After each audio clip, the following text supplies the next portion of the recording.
Okay, walitti deebinee jirra. This is chemistry part 2, the solution process. 1.3 the solution process. The solution process. Solution process jechuun maal jechuudha? When a solute dissolves in a solvent, particles of the solute disperse throughout the solvent. Gaafa sooliyuutiin solventii keessatti bulbulamu yookaan gaafa bulbulaa keessatti dhaqee bulbulamu maal ta'a? Paartikiliin sooliyuutii sanaa dhaqeetu solventii keessatti makamaa jechuudha. Disperse ta'a, hin faffaca'aa jechuudha. Wal keessa gaggaleetu wal keessa faca'aa jechuudha. When a solute dissolves in a solvent, particles of the solute disperse throughout the solvent. Particles of the solute mix with particles of the solvent. Partikiliin sooliyuutii yookaan partikiliin bulbulamaa partikilii bulbulaa faana dhaqeetu wal makamaa mixed ta'a jechuudha. The tendency to mix is affected by the relative strengths of three types of interactions. Dandeettiin yookaan tendensiin walitti makamiinsa sooliyuutii fi solventii maaliin affected ta'a? Three types of interaction. Walarkiinsa yookaan immoo interactionii sadiin maal ta'a? Affected ta'a. Isaanis eenyufaati? Solvent interaction. Kan solventii fi solventii walarkisan jira. Solid interaction and solvent interaction jennee interactionii sadiitu affect godhaa jechuudha. Walitti makamiinsa soliitii fi solventii interactionii sadiitu affect godha. Strong forces of attraction between solid particles gaafa jennu solid jechuu kooti, or between solvent particles kan hin jedhu immoo solvent jechuu kootidha jechuudha. So strong forces of attraction between solid particles or between solvent particles tend to keep like particles close together and reduce the solubility of solid in the solvent. Look, humni cimaan solidii gidduu jiru yookaan immoo humni cimaan solvent partikilii gidduu jiru maal godhaa? Akka paartikiloonni soolitii fi solventii waliin makamne waliin harkisne akka isaan walitti hin bulbulamne hir'isa yookaan akka isaan walitti hin bulbulamne godhaa jechuudha. Maal yoo strong force of attraction solid yookaan immoo solventii gidduu jiraate. This one look. On the other hand, strong attraction forces between solid and solvent particles makes dissolving easier and helps to keep particles in solution. Look, yoo garuummoo yoo maal ta'e solidii fi solvent partikilii gidduu humni harkisaa strong attraction force kan jennu humni harkisaa guddaa yoo ta'e cimaadha yoo ta'e sabstaansiin sun easily maal ta'a? Dissolve ta'a. Haala salphaadhaan bulbulamuu danda'a. And helps to keep particles in a solution. Partikiliin suni partikiloonni soolitiif akka maal ta'an solutionii keessa bifa solutioniitiin akka ta'an godhaa jechuudha. Garuu asitti akkuma laallee yoo humni attraction force cimaan solidii yookaan immoo solventii gidduu jiraate partikiliin sun bulbulamee solutionii uumuu hin danda'u. Bifuma solidiitiin yookaan bifuma solventiitiin ta'a. Garuu humni harkisaa kan solventii fi solidii gidduu jiru cimaa yoo ta'e wal harkisiinsi isaanii cimaadha yoo ta'e partikiliin sun walitti bulbulamuudhaaf hin salphata. Easier ta'a jechuudha. Akkasumas ni argamu bifa solutioniitiin ta'a jechuudha. The next one is solution of liquids in liquid. Liquidii gaafa liquidii keessatti bulbulu dhangala'aa keessatti solution of liquidii yookaan dhangala'aa keessatti gaafa bulbullu solutionii akkamiitu uumama kan jedhu jechuudha. Fakkeenyaaf itaanoolii bishaan keessatti gaafa bulbullu isaan akkasii liquid in liquid jennaa jechuudha. Look this one. What means solubility? Solubility is a measure of how much solute will dissolve in a solvent at a specific temperature. Don't forget this one. Solubility jechuun safartuudha. Solubilitiin safartuudha. Safartuun maalii? Soolitii hammamiitu solventii keessatti tempereechara murtaa'e irratti bulbulama. Soolitii hammamiitu solventii yookaan bulbulama hammamiitu bulbula amma ta'e keessatti bulbulama tempereechara specific ta'e keessatti. It is a measure of how much solute hammamiitu will dissolve in a solvent. Solventii hammana bulbulama. Tempereechara constant ta'e tempereechara adda baafame specific ta'e keessatti. Fakkeenyaaf itaanoolii fi bishaan wal bulbuluudhaa fi solventiin eenyudha? Bishaanidha. Itaanooliin maalidha? Soolitiidha. So itaanoolii hammamiitu bishaan keessatti tempereechara hammanaa irratti bulbulamuu danda'a. Bishaan hamma kana keessatti itaanoolii hammamtu bulbulamuu danda'a. Itaanoolii giraama 10, giraama 20, giraama 30 jennee kan safarruu eenyudha? Solubility jennaa jechuudha. It is a measure of how much solid will dissolve in a solvent at specific temperature. The solubility of a solid in a solvent follows the like dissolves like principles. Bulbulamummaan solitii solventii keessatti kan bulbulaa keessatti kan bulbullu principilii kan inni hordofu like dissolves like kan jedhamu. Kan wal fakkaatutu wal bulbulaa kan jedhu jechuudha. Kana hordofaa. This means kana jechuun maal jechuudha? Polar dissolves polar. Polaarii kan ta'e polaarii bulbula. Non polaarii kan ta'e immoo non polaarii bulbulaa jechuudha. Polar polar, non polar dissolves non polar. Kana peejii ittaanu ilaalla. This means two substances with intermolecular forces of similar type and magnitude are likely to be soluble in each other.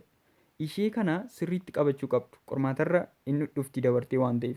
Substansiin lama kan inni wal keessatti bulbulamuu danda'u yoo maal ta'e intermolecular force wal fakkaataa yoo qabaate akkasumas magnitude wal fakkaataa yoo qabaate wal keessatti bulbulamuu danda'u jedha. Fakkeenyaaf itaanoolii fi bishaan yoo laalle itaanooliin maalidha? Hydrogen bondingiidhaan kan uumamedha.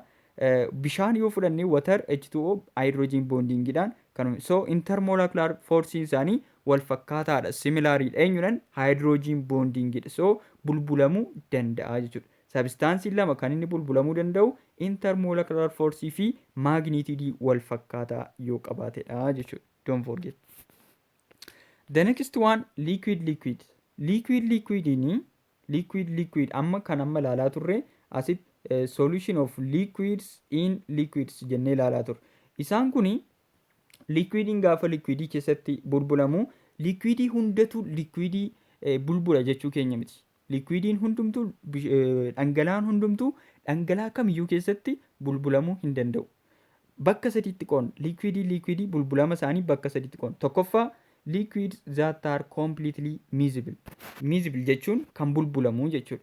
Liquids that are completely guutummaan guututti kan bulbulamu. Fakkeenyaaf alkoolii fi watariin guutummaan guututti buluu danda'u. Itaanoolii yoo fudhanne bishaan keessatti ni bulbulama. Mitaanoolii yoo fudhanne bishaan keessatti ni bulbulama. Kanaafuu isaan tokkoffaan maal jedhamu? Liquids that are completely miscible. The second one is liquids that are partially miscible. Isaan kun immoo maal jechuudha? Partially miscible warreen ta'an kanneen guutummaan guututti tun ta'in haafiidhaan kan bulbuluu danda'anii jechuudha. Fakkeenyaaf ether and water. You know ether. Ether jechuun maal akka ta'e beektu. Etherii fi bishaan partiallyidha kan isaan wal bulbulan malee guutummaan guututti hin bulbulan. Paartiin tokko ni bulbulama, paartiin tokko immoo bulbulamu jechuudha. The third one is liquids that are practically immiscible. Kan tasuma immoo wal keessatti bulbulamuu hin dandeenye liquidiin. Fakkeenyaaf benzene and water. Benzinii liquidiidha, dhangala'aadha. Watariin dhangala'aadha. Garuu wal keessatti bulbulamuu hin danda'an. Why? Maaliifidha kan isaan bulbulamuu hin dandeenyee fi because their intermolecular forces are different. Water is polar, benzene is non-polar. So wal keessatti bulbulamuu hin danda'anii jechuudha. The next one is solutions of solids in liquid. Jajjaboo gaafa dhangala'oo keessatti bulbulu. Fakkeenyaaf sukkaara bishaan keessatti gaafa bulbulu jechuudha. Solutions of solids in liquid. Polar solids dissolve in polar solvent. Solidiin polar ta'ee dhangala'aa polar ta'e keessatti bulbulama. And non-polar solids dissolve in non-polar solvent.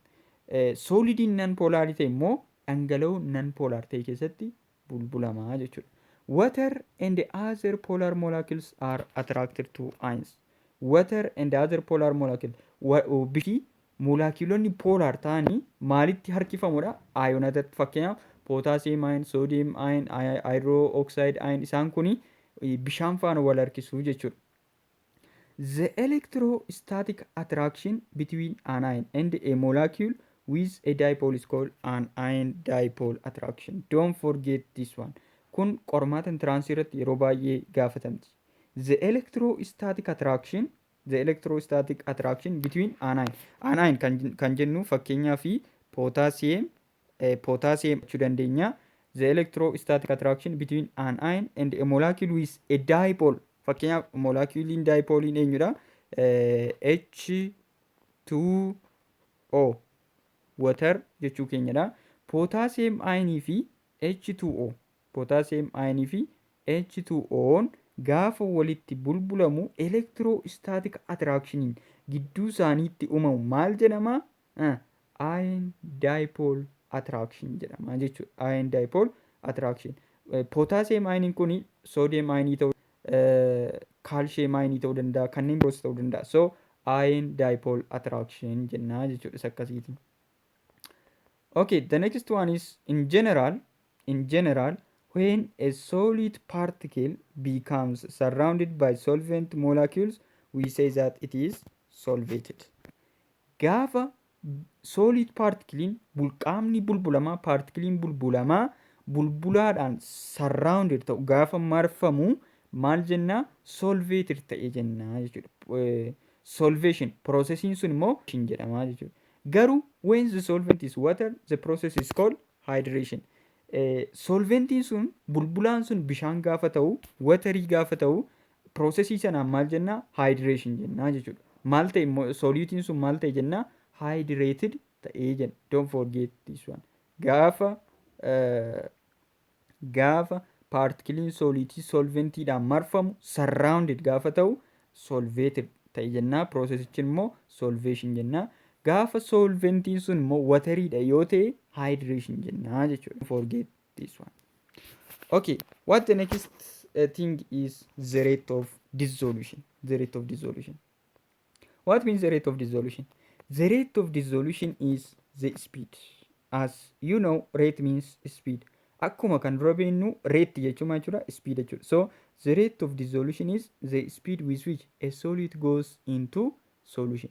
Saffisa ittiin solutiin yookaan bulbulamaan gara solutionitti deemu, gara solutionitti jijjiiramu maal jenna? The rate of dissolution. The rate of ittiin solutiin gara solutionitti jijjiiramuun the rate of dissolution. Don't forget this one. This depends upon interparticle forces. Kun immoo maal irratti hundaa'a? Interparticle force irratti hundaa'a. Interparticle forcein maal akka ta'e asitti ilaalla. It depends on interparticle forces and to a lesser extent on conditions such as the surface area. SA means surface area of the solid and the temperature and the pressure of the system. Don't forget this one. The solution maal irratti hundaa'a yoo jenne irra caala mainly depends on interparticle forces. Kun qormaatarra yeroo baay'ee deddeebi'ee dhufa. Interparticle force irratti hundaa'a mainly the rate of dissolution. Garuu to a lesser extent jechuun hammaan xiqqoo haa ta'uyyuu malee surface area irratti ni hundaa'a, temperature irratti ni hundaa'a, pressure irratti ni hundaa'a. What means interparticle force? Interparticle force is the extent to which solvent molecule interact with particles of the solid. Hamma yookaan cimina ittiin solvent moleculeini solid particle faana wal harkisuun maal jenna? Interparticle force jenna. Interparticle force is the extent to which solvent molecule interact with particles of the solid. Don't forget this one. Okay. When the solvent-solid interactions are stronger, interactioniin solventii fi solidii gidduu jiru ciminni wal harkisuu jechuudha. Interaction jechuun solventii fi solidii gidduu jiru gaafa cimaa ta'u stronger than those between solid and the solvent particles, the dissolution becomes easier. Bulbulamummaan sun maal ta'a? Hin salphataa jechuudha. Kana jechuun fakkeenyaaf shukkaaraa fi bishaan gaafa walitti bulbullu bishaan sun paartikilii qaba. Sukkaarri sunis paartikilii qaba. Hamma sukkaarri sun wal harkisu caalaa hamma bishaan sun immoo wal harkisu caalaa bishaaniif sukkaarri sun yoo wal harkisan maal ta'a? Dissolutionin easier ta'a jechuudha. Becomes easier. Increasing surface area will lead to dissolution. Don't forget this one. Gaafa surface area, this is especially worked for solid things. Jajjaboo warreen ta'aniifidha. Increasing surface area will increase the rate of dissolution. Increasing surface area will increase the rate of dissolution because it increases the number of solid particles in contact with the solvent. Hammamtaa walitti bu'iinsa solidii fi solventii waan dabaluu fi surface area dabaluun dissolution, the rate of dissolution saffisa bulbulaa ni dabala jechuudha. Okay. Energy changes in the solution process. Solutioniin tokko gaafa uumamu solution formated gaafa ta'u jijjiiramni energy ni jiraata. Enthalpy change kan jennu jechuudha. So isa laallaa jechuudha. Heat of solution. Heat of solution. Don't forget heat of solution definition isaa sirriitti qabachuu qabdu hin gaafatama waan ta'eef. What mean heat of solution? Heat of solution jechuun maal jechuudha? The amount of energy that is absorbed or released when 1 mole of a substance enters a solution is called the heat of solution. Kana jechuun maal jechuudha? Amount of energy, hammamtaa energy absorbed jechuun kan fudhatame or released kan gadhiifame. Hammamtaa energy systemiin sun fudhatu yookaan gadhiisu yeroo maal ta'u mooliin sabistaansii tokko gaafa solutionitti jijjiiramu. Gaafa solutionitti jechuudha. Sabstaansiin tokko mooliin sabstaansiin tokko gaafa solutionitti jijjiiramu enerjiin yookaan absorbed ta'a yookaan released ta'a. Isa kanaan maal jennaa? Heat of solution jennaa jechuudha. And is given by the symbol of this one. Enthalpy H degree of solution jennaa. This is heat of solution jennee dubbisnaa jechuudha. Heat of solution which is the sum of the enthalpies associated with the 3 steps in the solution process. Solution processii keessatti steppii sadiitu jira. Solution steppii sadiitu jira. Isaanis tokkoffaa maadhaa? Separation of solid particles. Solid particles maal ta'uu qabu? Adda adda ba'uu qabu. Inni maal barbaadaa? Ho'a barbaadaa jechuudha. Innis endothermic processidha. Maaliifii ho'i gaafa inter godhudha kan solid particles adda adda babba'u waan ta'eefi separation of solid particles is endothermic process. The next step is separation of solvent particles. This is to make room for solid particles. Solvent particles adda adda baasuun kan barbaachisee fi solid particles dhaqanii bakka sana akka qabataniifidha jechuudha. So separation of solvent particles is endothermic process. Innis illee enthalpy isaa greater than 0 ho'a waan barbaaduuf jechuudha. The third step is step inni sadaffaanii the solute and solvent molecules mix makamu walitti makamu jechuudha. Bulbulamaa fi bulbulaan sun paartikiloonni isaanii walitti makamu. This step may be exothermic or endothermic. Stepin inni sadaffaa kuni exothermic ta'uu danda'a, endothermic ta'uu danda'a. Qormaata irratti maal jedhee gaafata? Stepii sadaffaan mixation of solid fi solventiin energy isaa maalidha jedhee isin gaafata? Exothermicis, endothermicis ta'uu danda'a jechuudha. Because a solution is obtained by absorbing or releasing energy. Solution isaa kan arganne absorbing idhaanis releasing energy goones argachuu dandeenya jechuudha. The heat of solution is equal to enthalpy H1 kan asitti arganne jechuudha. Enthalpy H2 kan isa lammaffaa irratti argan. Enthalpy H3 isa kana irratti kan arganne sadan isaanii enthalpy H1 plus enthalpy H2 plus change of enthalpy 3 isaan kana walitti idaaneetu enthalpy of solution argan. Or is equal to enthalpy of hydration plus enthalpy of lattice energy jennee kan argannudha jechuudha. Enthalpy of solution kan nuti argannu. Where jedha?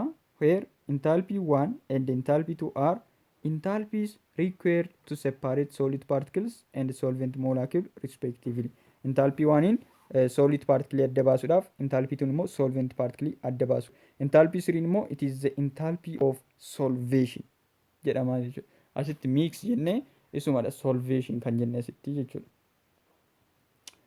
If the solute solvent attraction is stronger than both the solvent attraction and the solid attraction, the solution process is favorable. Favorable jechuun hin milkaa'a jechuudha. Favorable ta'a. Hin milkaa'a. Or exothermic ta'a jechuudha. Enthalpy of solution less than 0. Don't forget this one. Important thing. Okay? Qormaatarri yeroo baay'ee kan dhufudha. Gaaffii ibsa kana yeroo irra deddeebiin kaasaa jira. Solid solvent attraction harkisni yookaan attractioniin solidii fi solventii gidduu jiru kan solventii fi solidii gidduu jiru yeroo caalu the solution is favorable ta'ee jennaa jechuudha. Favorable ta'e jechuun immoo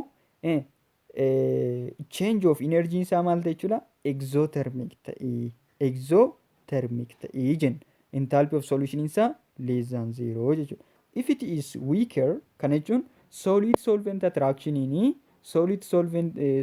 solventii fi solidii irra weaker yoo ta'e the solution process is endothermic. Enthalpy of solution greater than 0 ta'a jechuudha. Kana akka hin daganne. Okay. Hydration of ionic solids in water. Hydration of ionic solid in water. Ionic solidii gaafa bishaan keessatti bulbullu maal jenna? Hydration jenna jechuudha. Hydration of ions favors the dissolution of an ionic solid in water. Ioni hydrated gaafa goonu, hydrated jechuun bishaaniin gaafa bulbullu favors the dissolution of an ionic solid in water. Bulbulamummaa ionic solidiin bishaan keessatti qabu maal godha? Favor godha jechuudha, hin milkeessaa jechuudha. The ions in an ionic crystal are very strongly attracted to one another. Ayononni ionic crystallii keessa jiranii maalidha? Very strongly attracted to one another. Wal harkisuudhaaf humna qabu. The solubility of an ionic solid depends not only on the energy of the hydration of ions but also lattice energy. Bulbulamummaan ionic solidiin bishaan keessatti qabu kan biraa maal irratti hundaa'a? Lattice energy irratti hundaa'a. Which are the energy holding ions together in the crystal lattice. Lattice energy jechuun ayonota crystal lattice keessatti walitti hidhee kan jirudha jechuudha. Lattice energy. Lattice energy works against the solution process. Lattice energy works against the solution process. Against jechuun faallaa jechuudha. So an ionic solid with relatively large lattice energy is usually insoluble. Against gaafa jennu faallaa. Kana jechuun lattice energy guddaa kan qabu maalidha? Hin bulbulamu. Insolubilidha. Liquidii keessatti hin bulbulamu. Lattice energy xiqqoo kan qabu immoo bishaan keessatti sirriitti bulbulama. Kana jechuudha against jechuun. Lattice energies depend on the charge on the ions. Lattice energy charge ion irra jirurraan hundaa'a. And also the distance between the centers of the neighboring positive and negative ions. Distaansii yookaan fageenya chaarjii poozitivii fi chaarjii negatiivii gidduu irra jiru irratti hundaa'a. Fakkeenyaaf lattice energiin U'dhaan bakka bu'a. U is equal to charge 1. Charge 1 times charge 2. Charge 2 over R square. Kana jechuun lattice energy is equal to charge 1 times charge 2 over R square. R square jechuun distaansiidha. So fageenya guddaa kan qabu lattice energy xiqqaa qaba. Chargii isaanii chargii gurguddaa kan qabu immoo lattice energy guddaa qaba jechuudha. Kuni hariiroo isaatii jechuudha. Lattice energy is equal to charge 1 times charge 2 over R square. Hariirooma isaanii barree hariiroo akkamii qabu kan jedhu adda baafachuuf malee calculation kana fayyadamaa hojjedhaa namni jedhu hin jiru. Let's continue. As the magnitude of the charge on the ions increases, the lattice energy also increases. Akkuma malaallee chaarjiin ayinii sanaa yoo guddate yoo dabalaa deeme lattice energiinis akkasuma guddachaa dabalaa adeemaa jira. For this reason you can expect substances with single charge ions to be more comparatively soluble and those with multiple charge ions to be less soluble in water. Chaarjii xiqqoo kan qabu isa chaarjii guddaa qaburra dafee bulbulama jechuudha. Kana jechuun energy fi solution processing inversely proportionality qabu jechuudha. Solution formation and equilibrium. Solutioniin uumamuu fi equilibriumii. Gaafa solutioniin uumamuu equilibrium kan jennu jira. Isa laallaa jechuudha. Ishee kana solution formation and equilibrium. When an ionic solid dissolves. Solidiin ayoonawaa ta'e tokko gaafa bulbulamu, jajjaboon tokko gaafa bulbulamu, ions leave the solid. Ayoononni solidii yookaan jajjaboo ba'anii and become dispersed in the solvent. Dhaqanii maal ta'u? Solventii yookaan bulbulaa keessa bittinnaa'u. Dispersed jechuun bittinnaa'u jechuudha. Ayoononni gaafa bishaan keessatti yookaan solventii keessatti bulbulamanii solidii keessaa ba'aniitu bishaan yookaan solventii sana keessatti bittinnaa'u. Occasionally, some dissolved ions collide with undissolved solid crystallize. Ayoononni hundumtuu dissolved hin ta'an hin bulbulaman. Kan hin bulbulamin utuu hin bulbulamin hafanis ni jiraatu. Yeroo tokko maal ta'a? Warreen hin bulbulamne undissolved warreen jennuu fi warreen bulbulaman dissolved warreen jennu maal ta'u? Collide walitti bu'u jechuudha. As long as the rate of dissolution is greater than the rate of crystallization, the concentration of ions in the solution rises.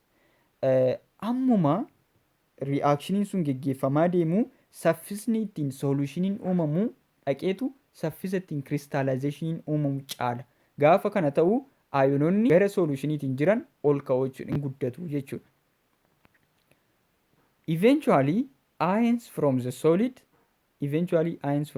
are dissolved at the same rate as ions in the solution are crystallized. Yeroo tokko immoo saffisni ittiin ayoononni solidii dissolved ta'anii fi saffisni ittiin ayoononni crystallized ta'an wal qixa ta'a jechuudha. The same ta'a.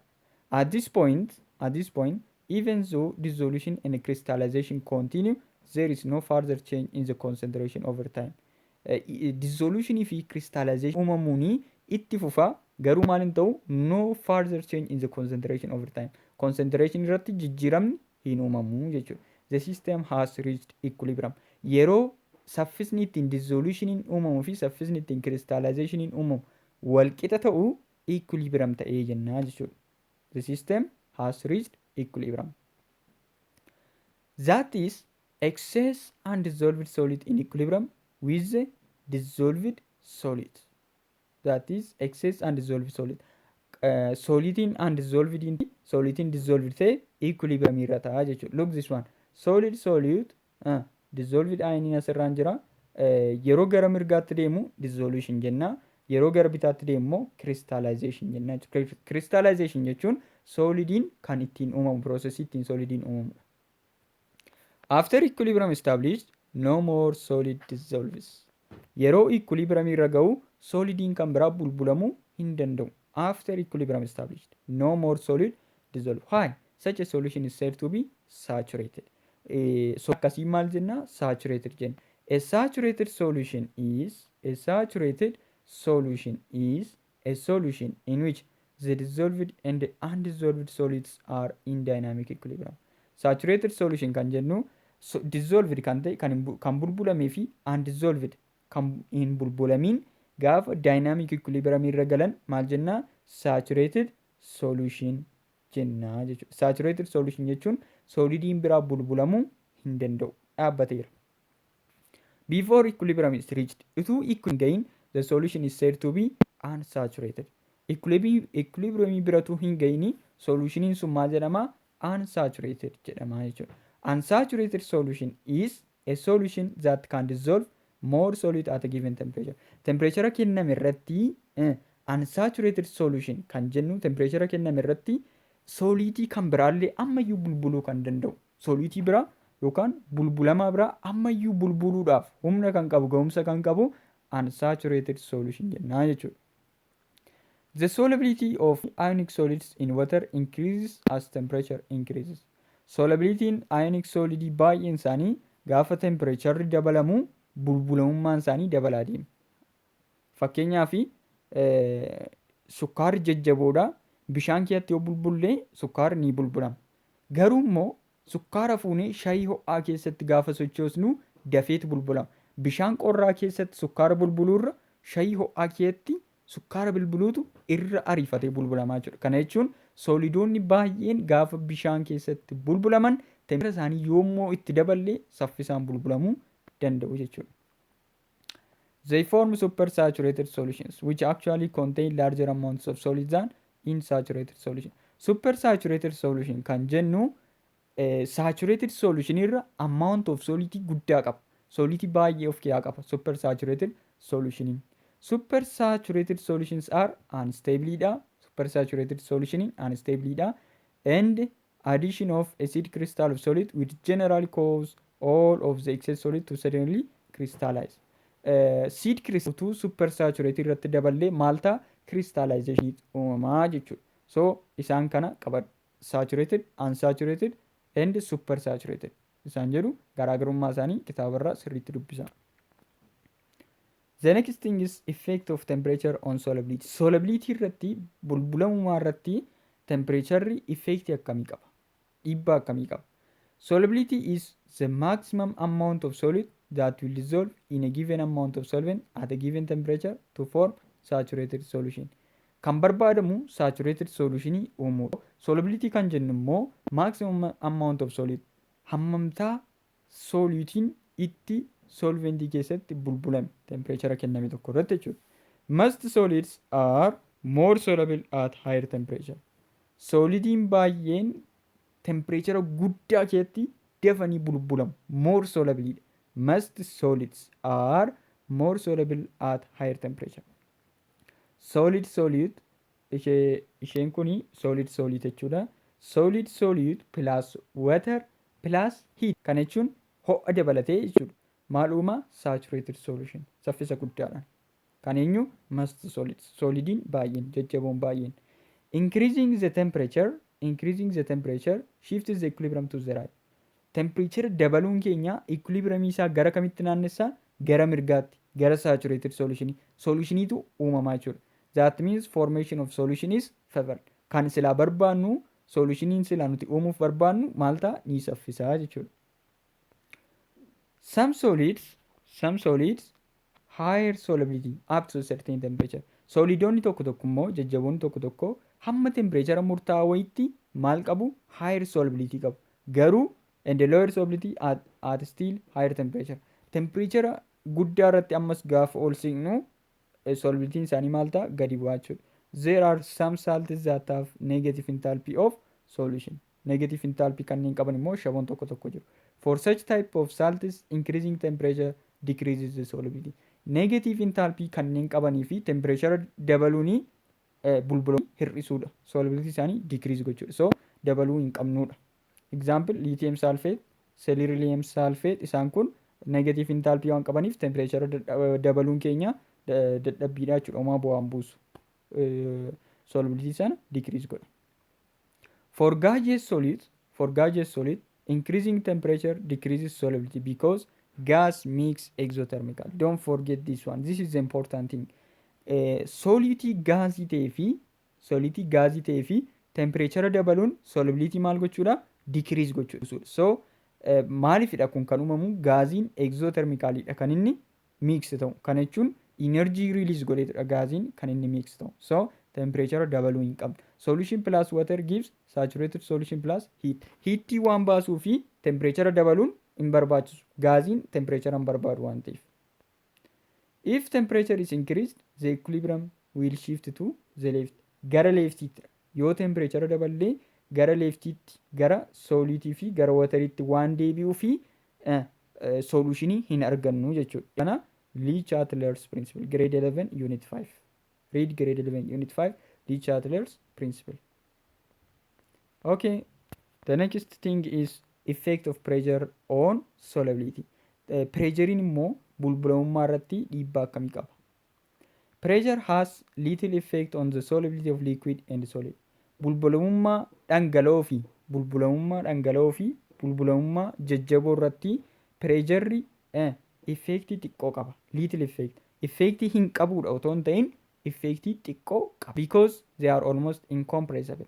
Incompressible waan ta'aniifi liquid if solidiin almost irra jireessaan incompressible waan ta'aniifidha. But don't forget this one. Pressure has effect on solubility of gaseous solid. Gaseous solid irratti garuu pressure dhiibbaa qaba.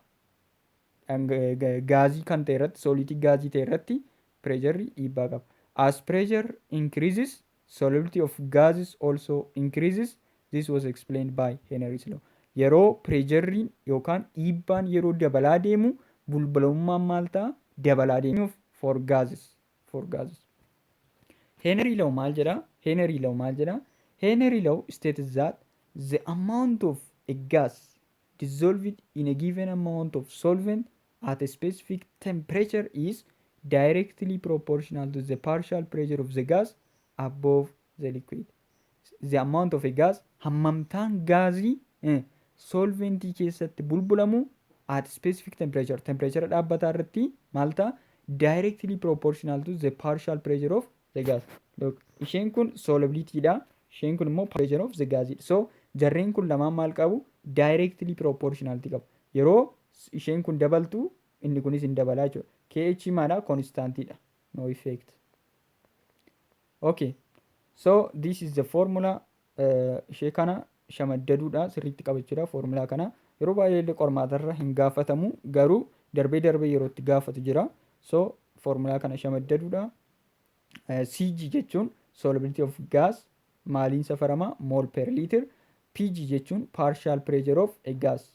Pressureii gaazii baa gaazanaa jechuudha. KH immoo Henry's law constant. Kun isiniif kennama. Henry's law constantiin ni kennama. Example, calculate the solubility of oxygen gas at 25 degrees Celsius when oxygen has a partial pressure of 0.2 atmosphere. KH for oxygen is 1.3 times 10 raised to minus 3 mole per liter atmosphere. So gaafa hojjettanii bifa kanaan waliin atmosfeeriin asii atmosfeeriidhaan bada mole per liter tafaa 2.6 times 10 raised to minus 4 dha. Thank you for today. Next we see ways of expressing the concentration of solution. Hammammaatti kan jiru dubbistanii hubachuu waan dandeessanidha. Kana booddee kan jiru calculationidha. Qormaatarras baay'inaan kanneen dhufan hubachuus kan qabdan waan ta'eefi isa kana booddee sirriitti yeroo viidiyoon gadhiifamu hordofaa sirriitti dubbisa. Hiriyoota keessan gara chaanaalii kanaatti affeera. Hiriyoota keessaniif qooda warreen wifi access hin qabneef download godhaa fi kennaa fi akkasuma wantoota hamma barachaa jirru gaafa boqonnaan kun dhumu entrance examii ibsa guddaadhaan afaan oromoodhaan hiikamee kan hojjetame pdfidhaan telegiraamii hayyuu chaanaal irratti hayyuu akaadaamii kan jedhu irratti galtanii argachuu dandeessu. Isiniifan gadhiisa. Thank you.